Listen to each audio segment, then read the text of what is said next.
The National Weather Service in Reno has issued a tornado warning for Southeastern Lassen County in Northern California until 3:30 p.m. Pacific Daylight Time.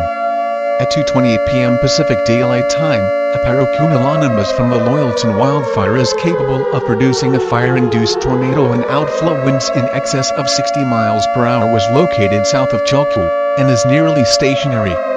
Hazard: tornado. Source: radar indicated rotation. Impact: flying debris will be dangerous to those caught without shelter. Mobile homes will be damaged or destroyed. Damage to roofs, windows, and vehicles will occur. Tree damage is likely. Extreme fire behavior with strong outflow winds capable of downing trees and starting new fires.